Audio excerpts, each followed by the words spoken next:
50 años, hace poco, hace algunos días recién cumplidos, estrenándolos casi le diría, ingeniero agrónomo, candidato a diputado nacional, es Pablo Servi y es candidato por Cambia Neuquén. Pablo, ¿cómo estás? Muy buenas noches, gracias por aceptar el convite por estos minutos. Buenas noches, No me gracias. equivoques, Cambia Neuquén, ¿no? Porque Sí, cambia Neuquén, se llama, es la alianza entre... es un problema eso, digo, para el momento de la votación, para que la gente, el votante pueda escoger, digamos, la boleta que corresponde. No creo, porque tenemos los colores bien definidos, que son la paleta de colores Ah. similar a la de Juntos por el Cambio a nivel nacional, así que en ese sentido creo que está claro y ya se ha hecho bastante publicidad o difusión de que quienes integramos, que son el PRO, el Nuevo Compromiso Neuquino y la Unión Cívica Radical, básicamente los partidos principales de Sí. Juntos por el Cambio, ¿no? Bueno, y este escenario sociopolítico y económico de pobreza, de subsidios, de tarifa, de inflación, de emisión monetaria, eh, predispone a la campaña, o sea, genera un clima de campaña. ¿Cómo se llega al neuquino frente, digamos, a un panorama complejo de la realidad con esta intención de persuadir para que vote? Y por un lado es una de las principales preocupaciones que nos transmiten cuando recorremos, ¿no? Los vecinos, el problema de la inflación, cómo cae el poder adquisitivo del salario a partir de la inflación, básicamente, ¿no? Y hoy también creo que una de las medidas que ha tomado este gobierno para, después de haber visto el resultado de las urnas, que es básicamente este plan platita, ¿no? De repartir plata, repartir lavarropas. ¿Y el plan precios controlados? Bueno, por un lado, como te decía, el plan platista se va a financiar con la inflación, o sea, con la emisión de dinero que genera inflación. Y por el otro lado, el plan precios cuidados, básicamente, son recetas que hace miles de años que se han intentado aplicar y nunca funcionaron. No creo que ahora vayan a funcionar. O sea, básicamente eso termina en desabastecimiento, menor producción de las Hoy hablaba empresas. con un funcionario provincial, con un ministro, y decía, coinciden en parte, en el fondo, digamos, con esta mirada, pero decía, algo hay que hacer también para contener los precios. Y hay varias cosas, porque por un lado, estos aumentos de precios generan que tengas una desigualdad o precios diferentes entre un comercio y otro, ¿no? Que creo que ahí es sí donde hay que ver qué pasa o cómo se está formando el precio. Pero la realidad es que si la fuente del aumento de precios es la inflación, básicamente, si no frenás la emisión de dinero, si no frenás el gasto desorbitante del Estado Sí. Nacional, básicamente, y los Estados provinciales también, ¿no? Que gastan más de lo que ingresan, es muy difícil salir de estas espirales.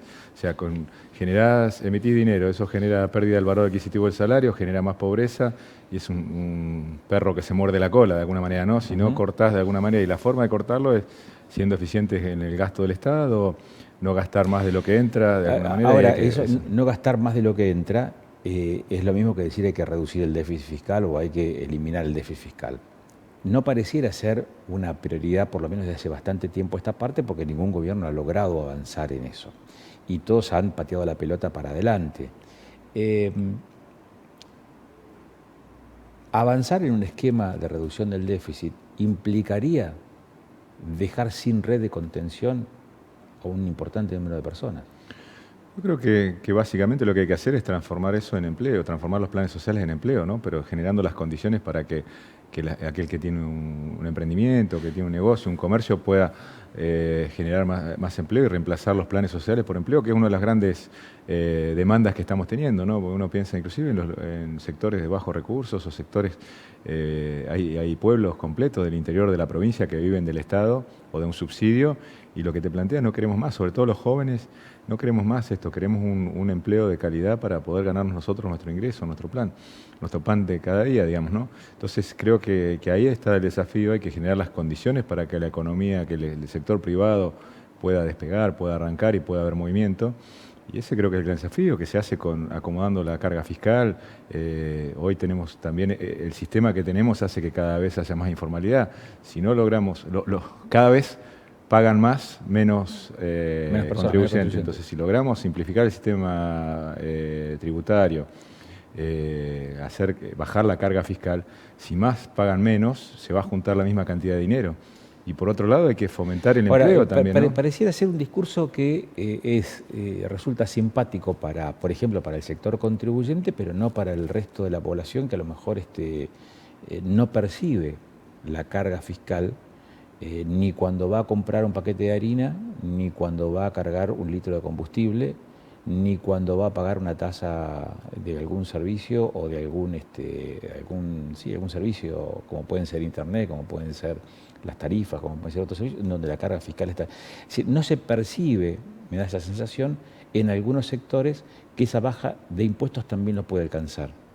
¿O se está planteando solamente para el sector empresarial la baja? No, yo creo que hay una percepción, y porque además tenemos dos impuestos muy regresivos en Argentina, que son el IVA, que va directamente al último de la cadena, ¿no? El que va a comprar al almacén o va a comprar al supermercado.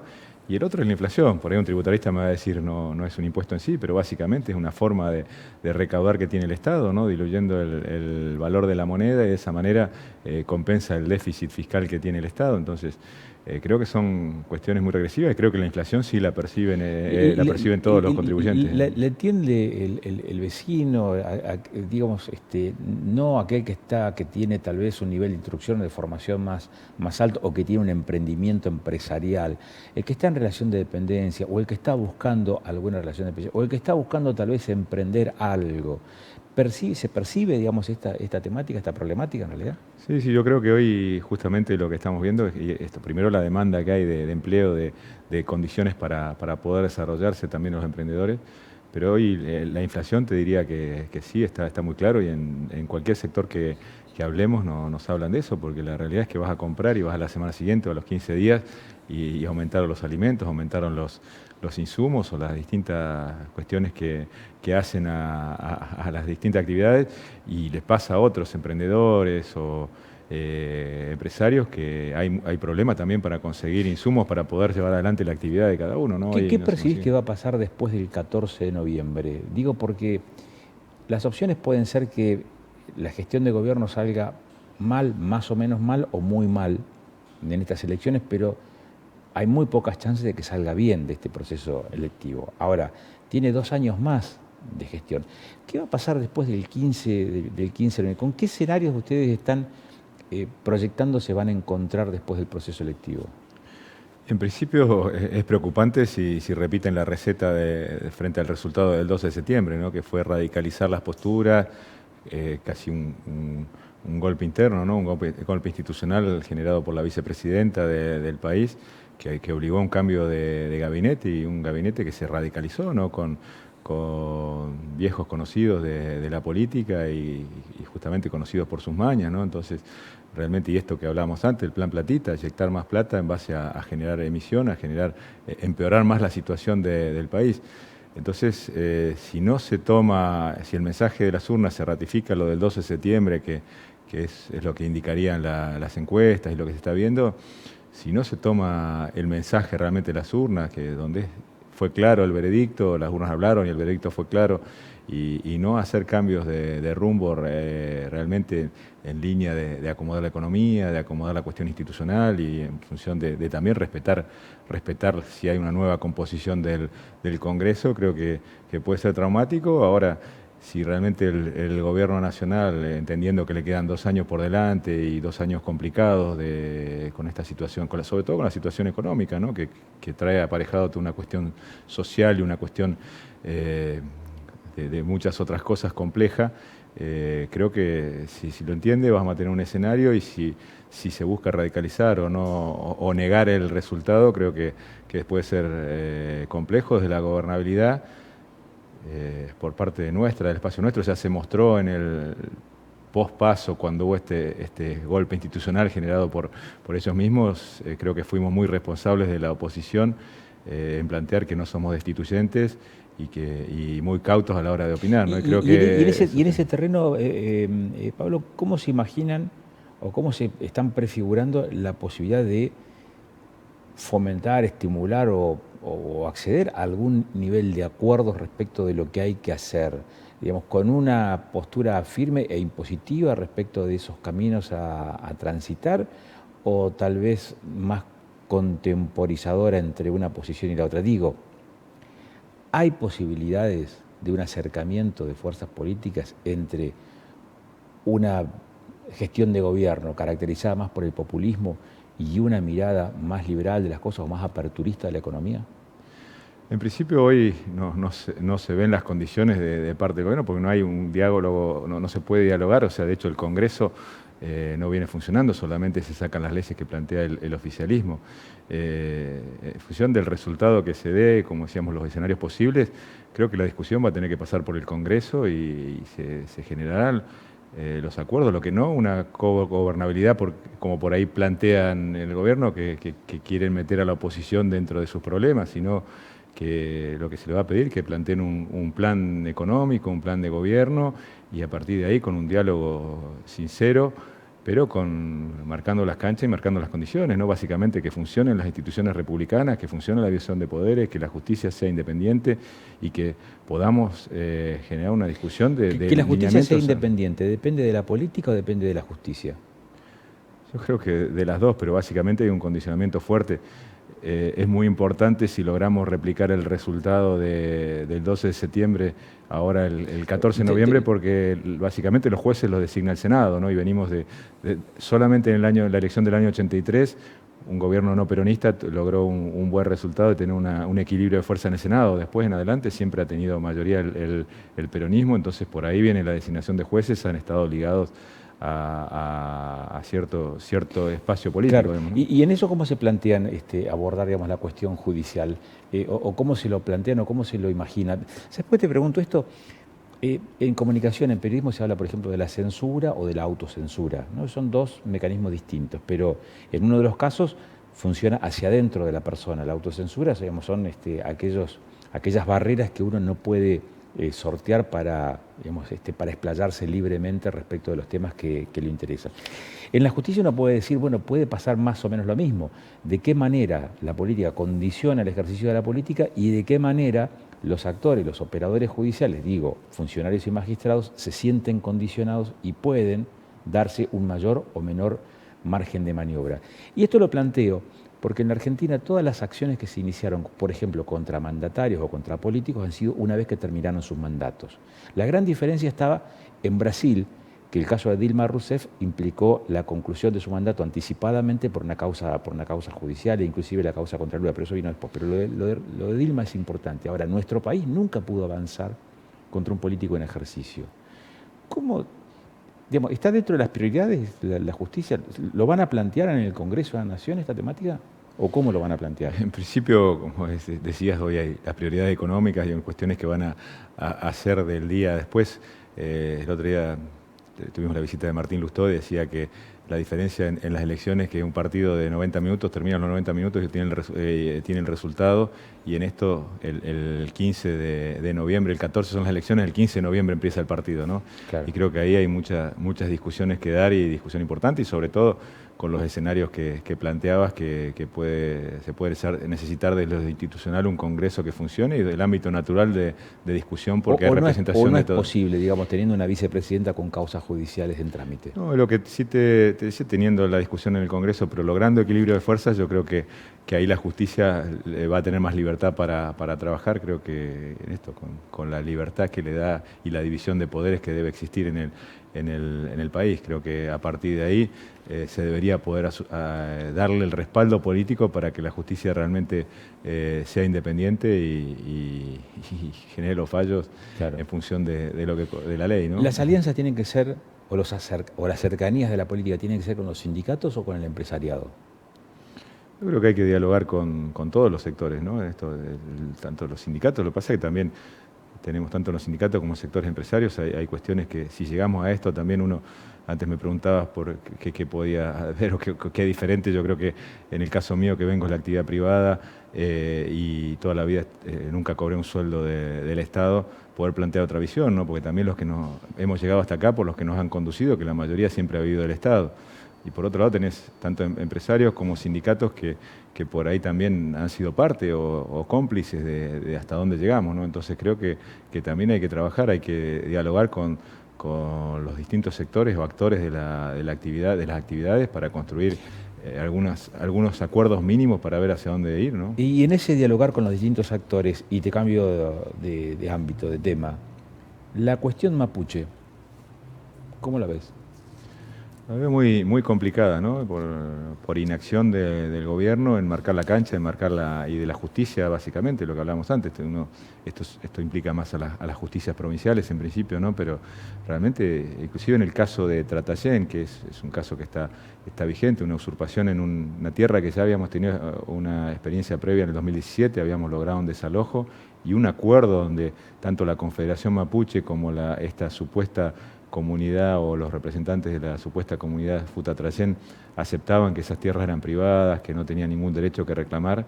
Hoy han avanzado y hay una orden de un fiscal de desalojar y la policía, ni la policía ni el Ejecutivo Provincial la llevan adelante. Entonces, creo que tenemos señales muy contradictorias y que no colaboran con lo que necesitamos como nivel país de generar previsibilidad, generar condiciones para que vengan inversores y se desarrolle. Porque ahí, perdón, Sí. esto no es casualidad que la toma está de Tratayén. En Tratayén está el acceso a Loma, uno de los accesos a Loma Campana, que es el principal yacimiento, el que más recibió inversiones por casi más de 7.000 millones de dólares de YPF. Y por otro lado están los 6 ductos que llevan el gas de Vaca Muerta y de Neuquén. Está el gran nodo, y donde se prevé hacer la conexión del nuevo gasoducto Tratayén-Saliqueló. Entonces, hay intereses también económicos, intereses de empresas que... ¿Qué es lo que acaban de anunciar ahora, el gasoducto ese que me mencionás, el de Tratayén y Saliqueló? Tratayén-Saliqueló, sí, pero qué casualidad que toman un mes antes de que se anuncie el gasoducto, usurpan estas tierras, ¿no? Entonces, realmente también ahí denota que hay intereses económicos detrás de estas usurpaciones, ¿no? Entonces, es complicado. Estoy hablando de Vaca Muerta, ¿no? Después es muy preocupante también lo que está pasando en Río Negro con los atentados que hay, con incendiarios y también la señal muy contradictoria del gobierno nacional, donde deja sola a la gobernadora o le da a entender que no le van a dar respaldo desde Nación, y por otro lado se envía a la Gendarmería. Entonces esto es bastante contradictorio, es como apretar el freno y el acelerador a la vez, si no sabes para dónde va, y entre medio estamos la sociedad civil que nos sentimos desprotegidos, ¿no? Creo que no son buenas señales para el clima que se está viviendo, esto que hablábamos, pues hay complicaciones de lo económico y esto también genera una incertidumbre y una sensación de inseguridad en la población, sumado a que Chile tuvo que militarizar la región de la Araucanía, sobre todo la zona sur, y hay gran temor de que esta militarización haga que los sectores violentos migren hacia Argentina, ¿no? Hay fronteras que son muy permeables, entonces eso realmente genera preocupación. Y sobre todo, como decía, el gobierno nacional, la señal que ha dado es muy preocupante, ¿no? De desentenderse del problema y dejar sola a una gobernadora con el tema, ¿no? Que realmente son focos que uno no sabe cuándo empiezan, se sabe cuándo empiezan, pero no se sabe en dónde terminan o qué nivel de complejidad alcanzan, ¿no? En el caso de Río Negro tiene un matiz violento, porque son ataques vandálicos, incendiarios, que ponen en riesgo inclusive hasta la integridad física de las personas, no solamente de los patrimonios o de los bienes de las personas o de las instituciones.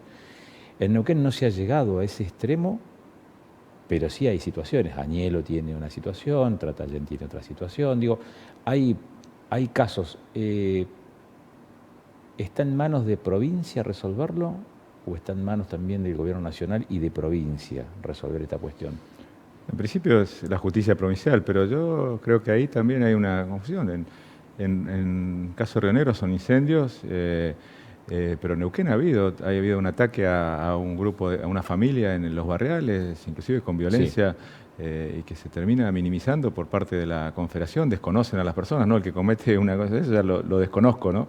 Y por otro lado, en esta toma que te decía en Tratayén, le han roto los vidrios con el personal de una empresa de servicio petrolero que quería ingresar, le han roto los vidrios y no hubo denuncias. Desde YPF a los funcionarios le han dicho que no hagan denuncias y realmente es preocupante porque también se están minimizando cuestiones que no se deberían naturalizar, ¿no? Como atacar una camioneta, romperle los vidrios, parece que no fuera un delito, no fuera algo grave. Y ya el hecho de usurpar, de meterse a la propiedad privada, de romper un alambrado es un hecho de violencia también, ¿no? ¿Cuál fue la impresión de esta recorrida por la zona andina? ¿De dónde venís? De Aluminé venís ahora, ¿no? Estuvimos en Villa Pegüeña, Moquehue y Aluminé. ¿Y cuál es la impresión? Digo, porque allí son sectores turísticos, por ejemplo, lugares que viven del turismo. Viene bastante castigado, ahora se espera con mucha expectativa, digamos, este nuevo proceso, este nuevo periodo, digamos, de actividad en la región, sobre todo por la poca posibilidad de ir al exterior que va a tener buena parte del turismo de nuestro país, que va a ser algo de cabotaje seguramente. Esa actividad, ¿cómo te imaginás que podría florecer o reflorecer aquí en la provincia de Neuquén? Y el caso, como decía, Moquehue, Pegüeña, Aluminé tienen algunos, básicamente, serios problemas de infraestructura, ¿no? No hay una ruta asfaltada, completamente asfaltada para llegar a estas localidades. Y vuelvo a preguntar, ¿provincia o nación ahí? Y ahí básicamente las rutas son provinciales las que están, ¿no? Pero bueno, hay fondos nacionales, de hecho hay partes licitadas y hay intención de hacer, pero después también cae en la ejecución en la provincia y ahí es donde vemos que las rutas demoran muchísimo más en Neuquén que en otra región del país. La ruta del petróleo tenía que haber estado terminada en agosto del 2017 y todavía estamos esperando que se termine, y inclusive quedaron 8 kilómetros sin asfaltar en la zona de Tratayén porque no alcanzó el dinero y no se hizo toda la ruta 22 la vienen ampliando hace 15 años.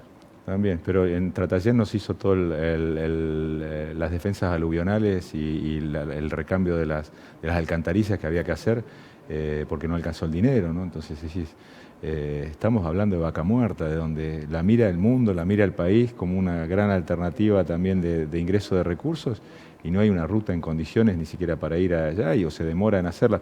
Por eso creo que ahí tenemos un grado de complejidad en Neuquén que es mayor. Uno va, por ejemplo, a San Juan, donde yo voy seguido iba por mi hijo que juega al rugby. De un año a otro te hacen 16 kilómetros de autopista en la montaña y un dique arriba de la montaña. Y acá lo que decías, la Ruta 22, estamos hace más de 10 años esperando que sean unos puentes. La Ruta 22 también, el tramo a Cenillosa, también hace cerca de 10 años que estamos esperando que se termine. Y ahí creo que intervienen las provincias también en la ejecución y en el control de la calidad también de las obras, ¿no? Porque uno ve las obras en la provincia de Neuquén, la calidad, la verdad que es bastante menor que en otras zonas. Entonces, creo que hay responsabilidad en esto. Estamos hablando de rutas nacionales, nos mezclamos con rutas provinciales, ¿no? Las rutas provinciales son potestad de las provincias, por ahí la puede financiar la nación o instituciones internacionales. Pero después también las rutas nacionales, la ejecución, en muchos casos interviene la provincia y tenemos estos problemas, ¿no? De que se demora mucho más que en otros lados, la calidad de las obras dejan bastante que desear, ¿no? Como el reasfaltado de la Ruta 22 en la zona urbana de Neuquén, que uno va con un vehículo un poco duro de suspensión y va continuamente moviéndose, y la capa debe tener milímetros, ¿no? O sea, realmente, claro. Y se aprueban ese tipo de obras como realizadas. Entonces, creo que tenemos un problema bastante estructural en la provincia de Neuquén en varios sentidos, ¿no? Pablo, la última pregunta. ¿Hay en estos días sobredosis de encuestas, no? No, en principio encuestas de calidad hay pocas y son las que no se muestran normalmente, ¿no? Así que Ustedes tampoco la muestran, entonces. Generalmente son las que uno tiene como para estrategia y para manejar, pero en principio vemos que vamos a tener un buen resultado el 14 de noviembre y bueno, estamos trabajando, no hay que aflojar, nos quedan pocos días y tenemos que seguir recorriendo, escuchando. Básicamente es una campaña de mucha escucha a los vecinos y bueno, de plantear nuestras ideas, ¿no? Pablo, muchísimas gracias por estos minutos, muy amable. Por favor, muchísimas gracias y un saludo a toda la audiencia. Bueno, acá estamos en Panorama, terminamos de charlar con Pablo Cervi, que es candidato a diputado nacional por Cambia en Neuquén. Vamos a seguir porque estamos hasta las 23 aquí en Canal de Noticias 24/7. En algunos minutos vamos a hacer contacto con Tania Bertoldi, que también aspira a un lugar de representación en la Cámara de Diputados por la provincia de Neuquén, pero por el Frente de Todos. Después de la pausa, ya volvemos.